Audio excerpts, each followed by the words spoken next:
നമസ്കാരം, എന്റെ പേര് ബിന്ദു. ബിന്ദു എവിടെ നിന്നാണ് വിളിക്കുന്നത്? വിളിക്കുന്നത് തിരുവനന്തപുരം. ഓക്കെ, ചോദിച്ചോളൂ. എനിക്ക് 2 ചോദ്യങ്ങളുണ്ട്. ഒന്നാമത്തത്, കാർബൺ മോണോക്സൈഡ് ഈ ഒരു വാതകം നമ്മുടെ നമ്മുടെ വീടിനകത്ത് എന്തെങ്കിലും കാരണം കൊണ്ട് ഉണ്ടാകാൻ വഴിയുണ്ടോ? കാർബൺ മോണോക്സൈഡ് സാധാരണഗതിയിൽ ഉണ്ടാകുന്നത് കമ്പഷന്റെ ഭാഗമായിട്ടാണ്. നമ്മൾ എന്തെങ്കിലും വസ്തുക്കൾ വീടിന് ചുറ്റും പഠിച്ചിട്ടുണ്ട്. നമ്മൾ എന്തെങ്കിലും വസ്തുക്കൾ കത്തിക്കുന്ന സമയത്ത് പൂർണ്ണമായിട്ടും കത്താതെ വരുമ്പോഴാണ് കാർബൺ മോണോക്സൈഡ് സംഗതികളൊക്കെ ഉണ്ടാകുന്നത്. അപ്പം നമ്മുടെ ചുറ്റും വേസ്റ്റ് കാര്യങ്ങളായാലും പ്ലാസ്റ്റിക് ആയാലും ഒക്കെ ഇട്ട് കത്തിച്ചു കഴിഞ്ഞാൽ കാർബൺ മോണോക്സൈഡ് വരാനുള്ള സാധ്യതയുണ്ട്. അത് ശ്വസിച്ചാൽ നമ്മൾ പെട്ടെന്ന് മരിച്ചു പോകുമെന്ന് പറയുന്നത് ഉള്ളതാണോ? കാർബൺ മോണോക്സൈഡ് നമ്മുടെ ബോഡിയിൽ, നമ്മുടെ ബ്ലഡിന്റെ ഓക്സിജൻ ക്യാരിയിങ് കപ്പാസിറ്റി കുറയ്ക്കുന്ന വസ്തുവാണ് കാർബൺ മോണോക്സൈഡ് എന്ന് പറയുന്നത്. നമ്മുടെ ബ്ലഡിലുള്ള ഹീമോഗ്ലോബിന് അതിന് ഓക്സിജനെക്കാട്ടിൽ കൂടുതൽ അഫിനിറ്റി കാർബൺ മോണോക്സൈഡിനോടായിരിക്കും. അപ്പോൾ ഒരിക്കലും ഇത് കാർബൺ മോണോക്സൈഡുമായിട്ട് കമ്പയിൻ ചെയ്ത് കഴിഞ്ഞാൽ പിന്നെ ഒരിക്കലും ആ ഹീമോഗ്ലോബിന് ഓക്സിജൻ എടുക്കാൻ പറ്റില്ല. അത്തരത്തിൽ നമുക്ക് ഓക്സിജൻ കിട്ടാതെ വന്നിട്ട് നമ്മൾ മരിച്ചു പോകും. അത് വസ്തുതയാണ്. പിന്നെ വാഹനങ്ങളുടെ എക്സോസ്റ്റ് ഉണ്ടല്ലോ, വാഹനങ്ങളുടെ എക്സോസ്റ്റിൽ നിന്നും ഈ കാർബൺ മോണോക്സൈഡ് ധാരാളമായിട്ട് വരാറുണ്ട്. അല്ല, നമ്മുടെ വീട്ടിനകത്ത് നമ്മുടെ ഫ്രിഡ്ജോ അങ്ങനെ എന്തെങ്കിലും പെട്ടെന്ന് ടിവിയോ അങ്ങനെ എന്തെങ്കിലും അഗ്നിബാധ ഉണ്ടാവുകയാണെങ്കിൽ കാർബൺ മോണോക്സൈഡ് ഉണ്ടാകുമോ? നോർമലി അതിന് പ്രത്യേകിച്ച് ഫ്രിഡ്ജെന്നോ ടി വിയെന്നോ ഇല്ല. ഏതൊരു വസ്തുവും കത്തിയാൽ കാർബൺ മോണോക്സൈഡ് ഉണ്ടാകും. അല്ലാതെ ഫ്രിഡ്ജിൽ നിന്ന് മാത്രമായിട്ട് അല്ലാതെ വേറെ കാർബൺ മോണോക്സൈഡ് ഒന്നും ഉണ്ടാവില്ല. ഓക്കെ സാറേ, രണ്ടാമതൊരു സംശയം. ഈ ടെക്നോ പാർക്ക് പോലെയുള്ള വലിയ വലിയ കമ്പനികളില്ലേ, അവരൊക്കെ ഒരുപാട് വലിയ കെട്ടിടങ്ങളൊക്കെ ഉണ്ടാക്കാറുണ്ടല്ലോ. ഇവിടെയൊക്കെ അഗ്നിബാധ ഉണ്ടായാൽ അത് നമ്മൾ എങ്ങനെ സെൻസ് ചെയ്യും? ലൈക്ക് പുതിയ സെൻസറും കാര്യങ്ങളൊക്കെ ഉപയോഗിക്കുന്നുണ്ടല്ലോ, അപ്പൊ അതിനെന്തെങ്കിലും ഗൈഡ് ലൈൻസ് ഉണ്ടോ? ഇത്തരം വലിയ ബിൽഡിങ്ങുകളിൽ അഗ്നിബാധ ഉണ്ടായിക്കഴിഞ്ഞാൽ അത് ഡിറ്റക്ട് ചെയ്യാൻ വേണ്ടി ഫയർ ഡിറ്റക്ടേഴ്സ്, സ്മോക്ക് ഡിറ്റക്ടേഴ്സും ഫയർ ഡിറ്റക്ടേഴ്സും ഒക്കെ ഉപയോഗിക്കാറുണ്ട്. അത് ആ ബിൽഡിങ്ങുകളിൽ തന്നെ ഉണ്ട്. അവിടെ തന്നെ ഒരു ഫയർ കൺട്രോൾ റൂമും ഉണ്ടാവും ഈ ബിൽഡിങ്ങുകളിൽ തന്നെ. ആ കൺട്രോൾ റൂമുകളിൽ ഇതിൻ്റെ കൺട്രോൾ ഉണ്ട്. അപ്പോൾ ഏത് ഫ്ലോറിൽ ഏത് ഭാഗത്താണ് അഗ്നിബാധ ഉണ്ടായിരിക്കുന്നത് എന്നുള്ളത് കൃത്യമായിട്ട് ഡിറ്റക്ട് ചെയ്ത് ആ കൺട്രോൾ റൂമിൽ അവർക്ക് അറിയാൻ സാധിക്കും. അത് പ്രകാരം അവർക്ക് പെട്ടെന്ന് തന്നെ ആക്ഷൻ എടുക്കാനും സാധിക്കും. ഓക്കെ, ഞാൻ അവിടെ വർക്ക് ചെയ്തിട്ടുണ്ട്. അപ്പോൾ ഒരുപാട് മോക്ക് ഡ്രിൽസും കാര്യങ്ങളൊക്കെ അറ്റൻഡ് ചെയ്തിട്ടുണ്ട്. അവരിങ്ങനെ നമുക്ക് ഫയർ എക്സ്റ്റിംഗ്വിഷർ യൂസ് ചെയ്യാനും, ഒരു അഗ്നിബാധ ഉണ്ടായാൽ എങ്ങനെ നമ്മൾ റെസ്പോണ്ട് ചെയ്യണം, ഒരാളിനെ നമ്മൾ എങ്ങനെ ക്യാരി ചെയ്യണം, അങ്ങനത്തെ ഒത്തിരി കാര്യങ്ങൾ അവർ പറഞ്ഞു തരുന്നുണ്ട്. അപ്പൊ ഈ സെൻസിങ് എങ്ങനെയാണെന്ന് എനിക്ക് മനസ്സിലായോ, അതാണ് ഞാൻ സാറിനെ വിളിച്ചത്. അതിൽ റൂഫിൽ, നമ്മുടെ ഓരോ ഫ്ലോറിലും റൂഫിൽ നോക്കിയാൽ മതി. അവിടെ ഫയർ ഡിറ്റക്ടേഴ്സ് ഉണ്ടാവും. ബ്ലിങ്ക് ചെയ്തുകൊണ്ടിരിക്കും, ചെറിയ ലൈറ്റുകൾ ബ്ലിങ്ക് ചെയ്യുന്ന ചെറിയ ഡിറ്റക്ടേഴ്സ് ഉണ്ടാവും. ഈ ഡിറ്റക്ടേഴ്സ് ആണ് ഫയർ സ്മോക്ക് വന്നു കഴിഞ്ഞാൽ അത് ഡിറ്റക്ട് ചെയ്യും. അതേപോലെ ഈ വെള്ളം ചിന്നുന്ന പോലെ സ്പ്രിംഗ്ലേഴ്സ് അത് ഉണ്ടല്ലേ സാറേ? സ്പ്രിംഗ്ലേഴ്സ് ഉണ്ട്. ആ റൂഫിൽ തന്നെ ഈ സ്പ്രിംഗ്ലേഴ്സും ഉണ്ടാവും, ഡിറ്റക്ടേഴ്സും ഉണ്ടാവും. ഈ ഡിറ്റക്ടേഴ്സ് ഡിറ്റക്ട് ചെയ്ത് കഴിഞ്ഞാൽ ആ സ്പ്രിംഗ്ലേഴ്സ് ഇപ്പോൾ ചൂട് കൂടി കഴിഞ്ഞാൽ, അല്ലെങ്കിൽ അഗ്നിബാധ വന്ന് ഫ്ലെയിം ആയി കഴിഞ്ഞാൽ ആ ഡിറ്റക്ടേഴ്സിന് ഡിറ്റക്ട് ചെയ്യും. ഈ സ്പ്രിംഗ്ലേഴ്സ് ഓട്ടോമാറ്റിക്കലി വർക്ക് ചെയ്ത് വെള്ളം സ്പ്രിംഗിൾ ചെയ്യുകയും ചെയ്യും. വളരെ നന്ദി ഹലോ ആകാശവാണിയിലേക്ക് വിളിച്ചതിന്. ശ്രോതാവ് ചോദിച്ചത് കാർബൺ മോണോക്സൈഡിനെ കുറിച്ചാണ്. പറഞ്ഞിട്ടുള്ള കാർബൺ മോണോക്സൈഡ് ഒരു നിറവും മണവും ഒന്നും ഇല്ലാത്തൊരു വാതകമാണ്. അതെ. അപ്പോൾ ഇതിനെന്തെങ്കിലും സെൻസറുകളോ അങ്ങനെ എന്തെങ്കിലും ഉണ്ടോ? ഒരു അത്തരത്തിൽ കാർബൺ മോണോക്സൈഡിന്റെ സാന്നിധ്യം കണ്ടുപിടിക്കാനോ അങ്ങനെ എന്തെങ്കിലും? ശരിക്കും കാർബൺ മോണോക്സൈഡ് ഓപ്പൺ എയറിൽ ധാരാളമായിട്ട് ഉണ്ടാകുന്നുണ്ട്. അത് നമുക്ക് സെൻസ് ചെയ്ത് നമുക്ക് അതിന് എന്തെങ്കിലും ഒരു മെഷർ എടുക്കുക എന്നുള്ളത് പോസിബിൾ അല്ല. പക്ഷേ കാർബൺ മോണോക്സൈഡ് ജനറേറ്റ് ചെയ്യാൻ സാധ്യത ഉണ്ട് എന്ന് നമുക്ക് ഉറപ്പുള്ള സ്ഥലങ്ങളുണ്ടെങ്കിൽ അവിടെ നമുക്ക് സെൻസേഴ്സ് വെച്ചിട്ട് അതിൻ്റെ അളവ് നോക്കി അത് മോണിറ്റർ ചെയ്യേണ്ടതായിട്ട് വരും. പക്ഷെ അങ്ങനെ ഒരു സാഹചര്യം ഇപ്പം നമ്മുടെ ചുറ്റുപാടുകളിൽ നിലവിലില്ല. അതുപോലെ തന്നെ നമ്മൾ ഫ്ലാറ്റുകളിലേക്ക് വന്നാൽ, ഫ്ലാറ്റുകളെന്നല്ല, ഇത്തരത്തിലുള്ള എല്ലാ മൾട്ടി സ്റ്റോറി ബിൽഡിങ്ങുകളിലും എലിവേറ്ററിനകത്ത് തന്നെ എഴുതി വെച്ചിട്ടുണ്ട്, ഒരു തീപിടുത്തം ഉണ്ടായാൽ കോണിപ്പടികൾ ഉപയോഗിക്കുക. അതിനെക്കുറിച്ച് നോർമലി എല്ലാ ബിൽഡിങ്ങുകളിലും ലിഫ്റ്റ് ഉണ്ട്, എലിവേറ്റേഴ്സ് ഉണ്ട്. പക്ഷേ ഈ എലിവേറ്റേഴ്സ് കറണ്ട് പോയി കഴിഞ്ഞാൽ പിന്നെ ഇതിൻ്റെ യൂസ് ഇല്ല, അതോടെ കഴിഞ്ഞു. ഇപ്പം ചിലപ്പോൾ ബാക്കപ്പ് ചെയ്തിട്ടുണ്ടാവാം, എലിവേറ്റർ ഇപ്പം ഡീസൽ ജനറേറ്ററിലേക്ക് ബാക്കപ്പ് ചെയ്തിട്ടുണ്ടാവാം. പക്ഷേ ഒരു ഫയർ ഉണ്ടായിക്കഴിഞ്ഞാൽ നമുക്ക് ഫയർ ഫൈറ്റ് ചെയ്യണമെന്നുണ്ടെങ്കിൽ അതിനുള്ള വൈദ്യുതി വിച്ഛേദിച്ച് മാത്രമേ ഫയർ ഫൈറ്റ് ചെയ്യാൻ സാധിക്കത്തുള്ളൂ. അപ്പോൾ അതുകൊണ്ട് തന്നെ വൈദ്യുതി വിച്ഛേദിക്കും എന്നുള്ളത് ഉറപ്പാണ്. അതുകൊണ്ടാണ് എലിവേറ്റേഴ്സ് യൂസ് ചെയ്യാൻ പാടില്ല എന്ന് പറയുന്നത്. കാരണം ഇതിൻ്റെ ഇടയ്ക്ക് ഒരാൾ പോയി എലിവേറ്ററിൽ കുടുങ്ങിപ്പോയി കഴിഞ്ഞാൽ പിന്നെ ആളെ റെസ്ക്യൂ ചെയ്യാനുള്ള ഒരു സാഹചര്യം അവിടെ ഉണ്ടാവില്ല ആ സമയത്ത്. പിന്നെ ഫയർ ലിഫ്റ്റ് എന്ന് പറയുന്ന ഒരു സംവിധാനം എല്ലാ ബിൽഡിങ്ങുകളിലും ഉണ്ടാകും. ഇപ്പം ഹൈറൈസ് ബിൽഡിങ്ങിലെല്ലാം ഫയർ ലിഫ്റ്റ് ഉണ്ട്. ആ ഫയർ ലിഫ്റ്റ് എന്തിനാണെന്ന് ചോദിച്ചു കഴിഞ്ഞാൽ ഈ എമർജൻസി ഉണ്ടായിക്കഴിഞ്ഞാൽ ഫയർമാന് യൂസ് ചെയ്യാൻ വേണ്ടിയാണ്. ഫയർമാന് പെട്ടെന്ന് എന്തെങ്കിലും റെസ്ക്യൂ ഓപ്പറേഷൻസിനും ഒക്കെ പെട്ടെന്ന് മുകളിലേക്ക് താഴേക്കൊക്കെ പോകേണ്ടി വരുന്ന സാഹചര്യം വന്നാൽ അവിടെ യൂസ് ചെയ്യാൻ വേണ്ടി ഫയർമാൻ ഫയർ ലിഫ്റ്റ് ഉണ്ടാവും. അതിന് അതുപോലുള്ള സേഫ്റ്റി പ്രൊവിഷൻസ് ഒക്കെ ഉള്ള ലിഫ്റ്റാണ് ഫയർ ലിഫ്റ്റ് എന്ന് പറയുന്നത്. അതും പബ്ലിക് യൂസ് ചെയ്യാൻ പാടില്ല, കാരണം അതിന്റെ ഓപ്പറേഷൻ നോർമൽ ലിഫ്റ്റ് പോലെ അല്ല. ഒരു ഫയർമാൻ സ്വിച്ച് ഉണ്ടാവും, ആ സ്വിച്ച് ഓപ്പറേറ്റ് ചെയ്ത് കഴിഞ്ഞാൽ അത് പിന്നെ നോർമൽ ലിഫ്റ്റ് പോലെ അല്ല ബിഹേവ് ചെയ്യുന്നത്. അത് പിന്നെ എങ്ങനെ വർക്ക് ചെയ്യുന്നുള്ളത് ഫയർമാന് ആണ് അറിയാവുന്നത്. അതുകൊണ്ട് നോർമൽ പേഴ്സൺ അതും യൂസ് ചെയ്യാൻ പാടില്ല. അപ്പോൾ നമ്മൾ പലപ്പോഴും വീട്ടിലെ ഫോൾട്ടി ആയിട്ടുള്ള ഇലക്ട്രിക് വയറിങ്ങുകളെ കുറിച്ച് പറയും. സ്പാർക്ക് വരുന്നുണ്ട്, സ്വിച്ചിൽ നിന്ന് സ്പ്ലാഷ് വരുന്നുണ്ട്.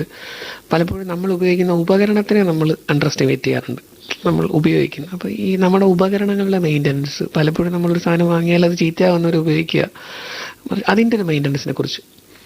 ഇപ്പം ഇത് രണ്ട് ഭാഗമുണ്ട്. ഇപ്പം ആദ്യം ചോദിച്ച ഭാഗം എന്ന് പറഞ്ഞാൽ വയറിങ്ങിൻ്റെ കാര്യമാണ്. അപ്പോൾ വയറിംഗ് എന്ന് പറയുമ്പം അതിൽ നമ്മൾ നോർമലി വയറിങ് ചെയ്യുന്ന സമയത്ത് അത് എർത്ത് ചെയ്യും. എർത്ത് ചെയ്തിട്ട് നമ്മൾ പണ്ടൊക്കെ ആയിരുന്നു ഫ്യൂസ് കൊടുക്കുമായിരുന്നു. ഇപ്പം നമ്മൾ സർക്യൂട്ട് ബ്രേക്കേഴ്സ് കൊടുക്കുന്നുണ്ട്. അപ്പോൾ നോർമലി നമ്മൾ ഫ്യൂസ് ആണെങ്കിൽ സർക്യൂട്ട് ബ്രേക്കർ ആയാലും ഒരു തവണ പോയാൽ നമ്മൾ ഒന്നും കൂടെ പിടിച്ചിടും.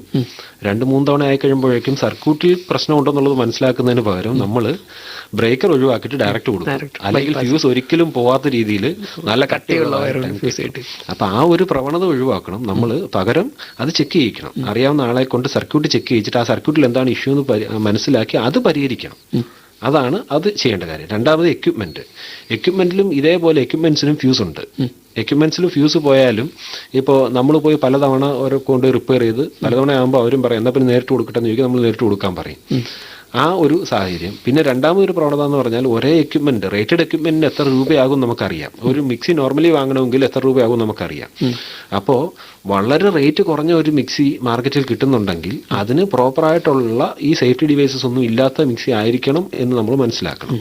അപ്പം നോർമലി ഒരു എക്യുപ്മെന്റ് എന്ത് വിലയാകുമോ ആ വിലക്കുള്ള എക്യുപ്മെന്റ് നമ്മൾ പ്രിഫർ ചെയ്യാവും. അത് നമ്മൾ ശ്രദ്ധിക്കണം. ഒരു ശ്രോതാവ് ചേരുന്നു. നമസ്കാരം, ഹലോ ആകാശവാണിയിലേക്ക് സ്വാഗതം. Thank you. പേര് പറഞ്ഞോളൂ. എന്റെ പേര് മോഹനൻ, തിരുവല്ല എന്നാണ്. ചോദിച്ചോളൂ.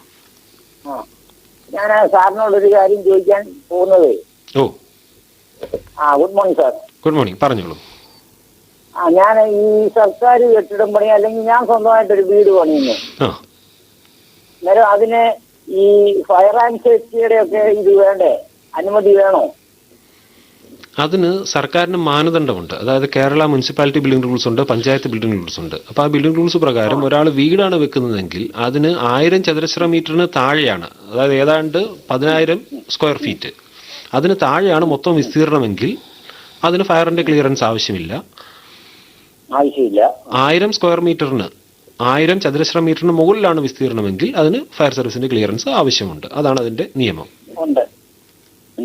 അല്ല, ഞാൻ ഈ സർക്കാർ ഓരോ ബിൽഡിങ്ങുകൾ ചിലടത്ത് ഈ അംഗൻവാടി അല്ലെങ്കിൽ വില്ലേജ് ഓഫീസ് അങ്ങനെയൊക്കെ പണിയുന്നിടത്ത് ഇതുപോലൊരു അത്യാവശ്യം വന്നെങ്കിൽ എന്ത് കൊടുക്കും?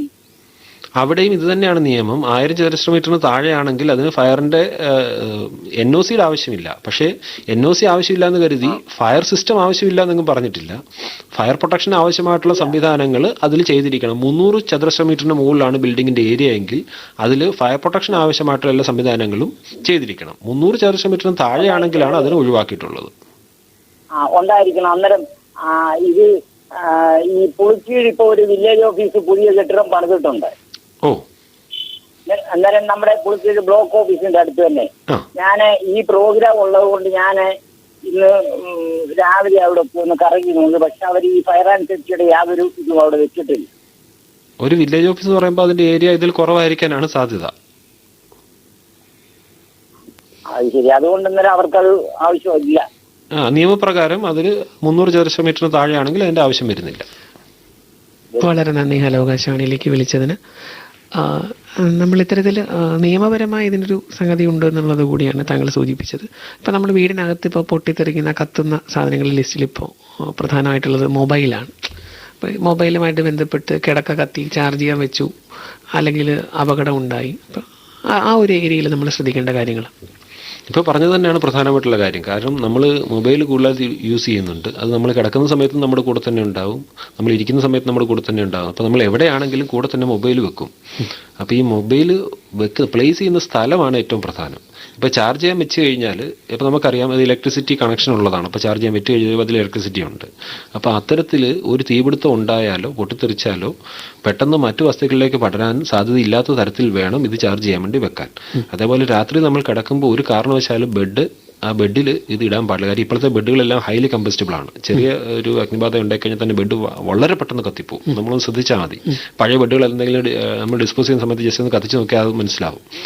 വളരെ ഫാസ്റ്റായിട്ട് കത്തും ഇത്. അപ്പോൾ അതുകൊണ്ട് ഒരു കാരണവശാലും ബെഡിൽ ഇടാൻ പാടില്ല ഇത്തരം. അതേപോലെ കട്ടൻസ് ഉണ്ടാകും. കട്ടൻസിനോട് ചേർന്നും ഇത്തരം നമ്മൾ വിൻഡോസിൽ കട്ടൻ ഉണ്ടാവും. ആ കട്ടനോട് ചേർന്നും ഇത്തരം മൊബൈൽ ഫോണുകളോ അല്ലെങ്കിൽ അത്തരത്തിലുള്ള ഇലക്ട്രിക്കലി ചാർജഡ് ആയിട്ടുള്ള സാധനങ്ങളൊന്നും, ഇതിൽ ബാറ്ററി ഉള്ളതുകൊണ്ട് അത് സൂക്ഷിക്കാൻ പാടില്ല.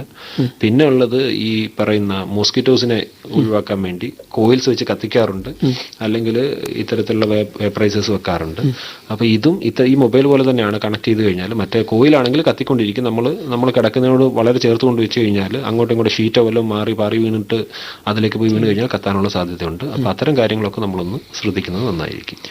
അതുപോലെ തന്നെ ഇലക്ട്രിക്കിൽ നമ്മൾ പറയുന്ന ഒന്നാണ് ഇലക്ട്രിക് വാഹനങ്ങളുമായി ബന്ധപ്പെട്ട് ഉള്ള വൈദ്യുതിയുടെ ഉപയോഗം. അത് എത്രത്തോളം സുരക്ഷിതമായിട്ടായിരിക്കണം നമ്മൾ ചെയ്യേണ്ടത്?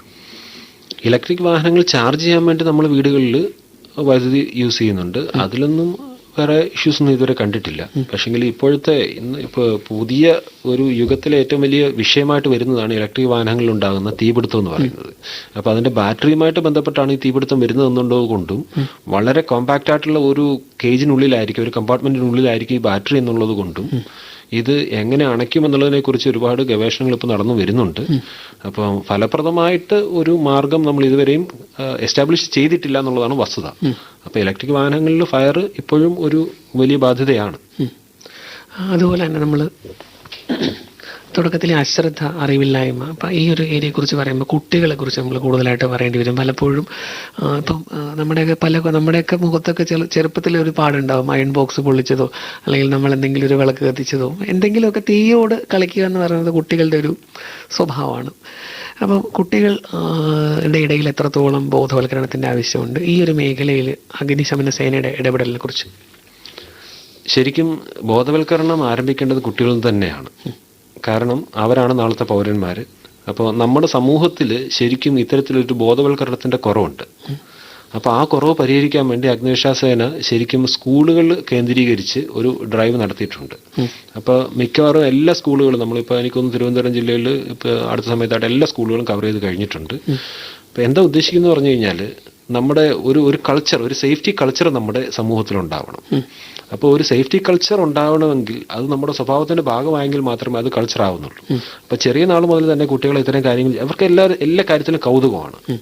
അപ്പോൾ അത് വൈദ്യുതി ഉപകരണങ്ങളിലാവാം, വൈദ്യുതി വയറിങ്ങിൽ തന്നെ ആവാം, പടക്കം പൊട്ടിക്കുന്നതിലാവാം. അപ്പോൾ ഇത്തരത്തിലുള്ള കാര്യങ്ങളിലൊക്കെ അവർക്ക് കൗതുകമുണ്ട്. അപ്പോൾ ഈ കൗതുകം ഏത് രീതിയിൽ അപകടത്തിൽ കൊണ്ടെത്താം എന്നുള്ളതിനെക്കുറിച്ച് അവരെ ബോധവൽക്കരിക്കേണ്ടത് വളരെ അത്യാവശ്യമാണ്. അതിനുവേണ്ടി നമ്മൾ ആവശ്യമായിട്ടുള്ള ഡ്രൈവ് എടുത്തിട്ടുണ്ട്, അത് തുടർന്ന് വരുന്നുണ്ട്. ഒരു ശ്രോതാവ് ചേരുന്നു. നമസ്കാരം, ഹലോ ആകാശവാണിയിലേക്ക് സ്വാഗതം. പേര് പറഞ്ഞോളൂ. മുനീർ, എവിടെ നിന്നാണ് വിളിക്കുന്നത്? ഓക്കെ, ചോദിച്ചോളൂ. മുന്നേ പറഞ്ഞിരുന്നു ഈ 300 മുകളിലുള്ള കെട്ടിടങ്ങൾക്ക് ഫയർ നിയമം ബാധകമാണ്. അതെ. അപ്പോൾ അതെങ്ങനെയാണ് ഇതൊന്ന് വ്യക്തമാക്കിയിട്ടുള്ളത്? നമ്മൾ 2019 വന്ന പുതിയ കേരള മുനിസിപ്പാലിറ്റി ബിൽഡിംഗ് റൂൾസ് പ്രകാരമാണ് അത്തരത്തിൽ ബാധകമാക്കിയിരിക്കുന്നത്. 300 ചതുരശ്ര മീറ്റർ മുതൽ 1000 ചതുരശ്ര മീറ്റർ വരെ വിസ്തീർണമുള്ള കെട്ടിടമാണെങ്കിൽ ആ കെട്ടിടത്തിൽ ഫയർ പ്രൊട്ടക്ഷന് ആവശ്യമായിട്ടുള്ള സംഗതികളെല്ലാം ചെയ്ത ശേഷം അത് ബന്ധപ്പെട്ട തദ്ദേശ സ്വയംഭരണ സ്ഥാപനത്തെ, പഞ്ചായത്തെങ്കിൽ പഞ്ചായത്ത്, കോർപ്പറേഷനെങ്കിൽ കോർപ്പറേഷൻ, മുനിസിപ്പാലിറ്റിയെങ്കിൽ മുനിസിപ്പാലിറ്റി അറിയിക്കണം.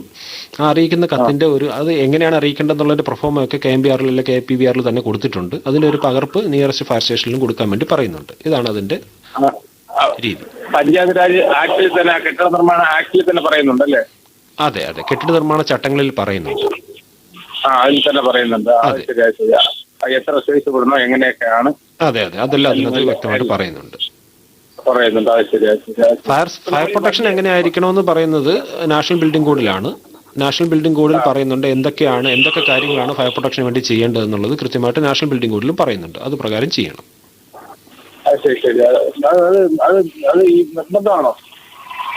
അതെ, 300 ചതുരശ്ര മീറ്ററിന് മുകളിൽ 1000 ചതുരശ്ര മീറ്റർ വരെയുള്ള കെട്ടിടങ്ങൾക്ക് ഇത്തരത്തിൽ ചെയ്യേണ്ടത് നിർബന്ധമാണ്. 1000 ചതുരശ്ര മീറ്ററിന് മുകളിലാണ് വിസ്തീർണമെങ്കിൽ അത് ഇത്തരം ഫയർ സിസ്റ്റം ചെയ്തിട്ട് അതിന് ഫയർ സർവീസിൽ നിന്നുള്ള ക്ലിയറൻസും എടുക്കേണ്ടതാണ്. വളരെ നന്ദി ഹലോ ആകാശവാണിയിലേക്ക് വിളിച്ചതിന്. ഇപ്പം നമ്മൾ ഒരുപാട് നമ്മൾ മുൻകാലങ്ങളിൽ നമ്മൾ ഗാർഹിക ഇലക്ട്രോണിക് ഉപകരണങ്ങൾ എന്ന് പറയുമ്പോൾ വിരലിലുണ്ടാവുന്ന നമുക്ക് പേര് പറഞ്ഞെടുക്കാവും. പക്ഷേ ഇന്നിപ്പോൾ നമ്മളൊരു മൊബൈലിനോടനുബന്ധിച്ച് തന്നെ പല ഉപകരണങ്ങൾ, പവർ ബാങ്ക് അല്ലെങ്കിൽ ബ്ലൂടൂത്ത് ഹെഡ്സെറ്റ് അല്ലെങ്കിൽ സ്പീക്കർ, അപ്പോൾ ഇങ്ങനെ വരുമ്പോൾ നമ്മൾ വ്യാപകമായിട്ട് ഉപയോഗിക്കുന്ന ഒരു സംഗതിയാണ് എക്സ്റ്റൻഷൻ കോഡുകൾ. ഈ എക്സ്റ്റൻഷൻ കോഡുകളുടെ ഉപയോഗത്തെക്കുറിച്ച് ഇന്നിപ്പം ഇലക്ട്രോണിക് ഉപകരണങ്ങളുടെ ഒരു ആധിക്യം എല്ലാ വീടുകളിലും ശരിക്കും ഉണ്ട്. അപ്പോൾ ഇത്തരം ഇലക്ട്രോണിക് ഉപകരണങ്ങൾ ഞാൻ നേരത്തെ പറഞ്ഞിരുന്നു ഈ സംഗതി, അതായത് നമ്മൾ അഡീഷണലായിട്ട് അഡാപ്റ്റേഴ്സ് വെച്ചിട്ട് ഒരുപാട് കാര്യങ്ങൾ ഒന്നിലേക്ക് കണക്ട് ചെയ്യുന്നുള്ളൊരു സാധ്യത ഞാൻ ആദ്യം പറഞ്ഞിരുന്നു. അത് ഒഴിവാക്കാൻ വേണ്ടി ഇപ്പം എക്സ്റ്റൻഷൻ കോഡുകൾ വ്യാപകമായിട്ട് ഉപയോഗിക്കുന്നുണ്ട്. ഈ എക്സ്റ്റൻഷൻ കോഡുകൾ എടുക്കുന്ന സമയത്ത് അതിൻ്റെ കണക്ഷൻ കറക്റ്റ് ആയിരിക്കുമോ എന്നുള്ളതാണ് ഒന്നാമത്. അതായത് ഒരു നമ്മൾ സോക്കറ്റിലേക്ക് പ്ലഗ് ചെയ്ത് വെക്കുന്ന പ്ലഗ് കൃത്യമായിട്ടത് ജോയിൻ്റ് ആയിട്ട് ഇരിക്കുന്നില്ല എന്നുണ്ടെങ്കിൽ, ചെറിയ ഗ്യാപ്പെങ്കിലും ഉണ്ടെന്നുണ്ടെങ്കിൽ അവിടെ ഷോർട്ട് സർക്യൂട്ടിനുള്ള സാധ്യതയുണ്ട്, അവിടെ സ്പാർക്ക് ഉണ്ടാവും. ഇത് തുടർച്ചയായിട്ട് നമ്മൾ ശ്രദ്ധിച്ചു കഴിഞ്ഞാൽ സൗണ്ട് കേൾക്കാൻ പറ്റും, ആ സ്പാർക്കിൻ്റെ സൗണ്ട് കേൾക്കാൻ പറ്റും. കുറച്ച് സമയം ഇത് ഇങ്ങനെ ഇരുന്ന് കഴിഞ്ഞാൽ ആ ഭാഗത്ത് ചൂട് 1000 ഡിഗ്രി സെൽഷ്യസിന് മുകളിലേക്ക് വരെ പോകാനുള്ള സാധ്യതയുണ്ട്. അങ്ങനെ വന്നു കഴിഞ്ഞാൽ ആ ചുറ്റുമുള്ള വസ്തുക്കൾ മറ്റൊരു പ്രേരണയില്ലാതെ സ്വയം അത് കത്തും, അത്രയും ചൂട് വന്നു കഴിഞ്ഞാൽ.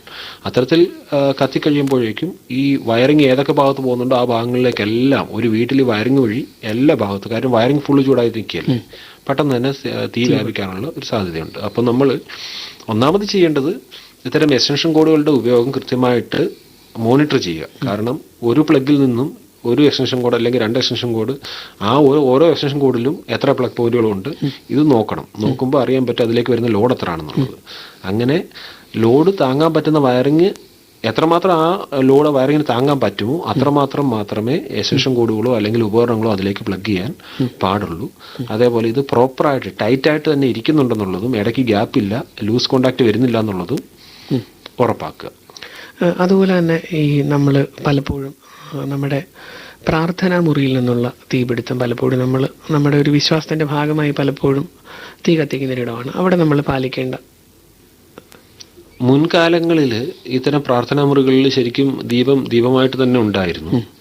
ഇപ്പൊ കുറേയൊക്കെ ദീപങ്ങൾ ഇലക്ട്രിക് ദീപമായിട്ട് മാറിയിട്ടുണ്ട്. അത് നമ്മൾ പ്രോപ്പറായിട്ട് ഒരു സർക്യൂട്ട് ബ്രേക്കർ വെച്ച് കഴിഞ്ഞാൽ നമുക്ക് ആ പ്രശ്നം പരിഹരിക്കാവുന്നതേ ഉള്ളൂ. ദീപമായിട്ട് തന്നെ നിൽക്കുന്ന സ്ഥലങ്ങളിൽ നമ്മൾ ശ്രദ്ധിക്കേണ്ട സംഗതി ഞാൻ നേരത്തെ പറഞ്ഞതുപോലെ, ഈ ദീപം ഒന്ന് മറിഞ്ഞു വീണാലോ ആ ദീപത്തിൽ നിന്നും എന്തെങ്കിലും എണ്ണ ലീക്കാകുക അങ്ങനെ എന്തെങ്കിലും ചെയ്താലോ അതിൽ നിന്നും സ്പ്രെഡ് ആകാൻ വേണ്ടി, മറ്റൊരു തീ സ്പ്രെഡ് ആകാൻ വേണ്ടി ചുറ്റുപാടുകളിൽ മറ്റു വസ്തുക്കളൊന്നും, കത്താൻ പറ്റാത്ത മറ്റു വസ്തുക്കളൊന്നും സൂക്ഷിക്കാതിരിക്കുക എന്നുള്ളതാണ് നമുക്ക് അതിനകത്ത് ശ്രദ്ധിക്കാൻ പറ്റുന്ന ഒരു സംഗതി. അതുപോലെ തന്നെ പുകവലി പലപ്പോഴും പണ്ടൊക്കെ നമ്മളൊരു തീപ്പൊരിയിൽ നിന്നെന്ന് പറയുമ്പോൾ പുകവലി ഇപ്പോൾ പൊതുസ്ഥലത്ത് നിരോധിക്കപ്പെട്ടതുകൊണ്ട് തന്നെ പലപ്പോഴും ഈ വലി വീടിനുള്ളിലേക്ക് വരുന്നൊരു പ്രവണതയുണ്ട്. അപ്പോൾ അവരെന്താണ് ശ്രദ്ധിക്കേണ്ടത്? അത് വളരെ ഒരു പ്രധാനപ്പെട്ട കാര്യമാണ്. അത് പൊതുസ്ഥലത്ത് നിരോധിക്കപ്പെട്ടപ്പോൾ വീടിനുള്ളിലേക്ക് മാത്രമല്ല, അത് ഈ ഒഴിഞ്ഞ പറമ്പുകളിലേക്ക്, ഫോറസ്റ്റിലേക്കും ഒക്കെ മാറുന്നുണ്ട്. അപ്പൊ ഈ ഒഴിഞ്ഞ പറമ്പുകളിലും ഫോറസ്റ്റുകളിലും പലപ്പോഴും തീ പിടിക്കുന്നതിന് ഇതായിരിക്കാം ഒരു കാരണമെന്ന് ഞങ്ങളും പലപ്പോഴും അനുമാനിക്കാറുണ്ട്. അപ്പൊ വീടുകളിലാണെങ്കിൽ ശ്രദ്ധിക്കേണ്ട സംഗതി, നമ്മുടെ വീടുകളിൽ നമ്മൾ ഇതേപോലെ കർട്ടനുകളുണ്ട്, ബെഡുണ്ട്, ഇതേപോലെ കമ്പസ്റ്റബിൾ ആയിട്ടുള്ള വസ്തുക്കളുള്ള സ്ഥലങ്ങൾ ഏതൊക്കെയാണെന്ന് നമുക്ക് കൃത്യമായിട്ട് അറിയാം. അപ്പൊ അത്തരം സ്ഥലങ്ങളിൽ പോയിരുന്ന് പുകവലിക്കാതിരിക്കുക, പുകവലിച്ച പറ്റും നിർബന്ധം ഉണ്ടെങ്കിൽ.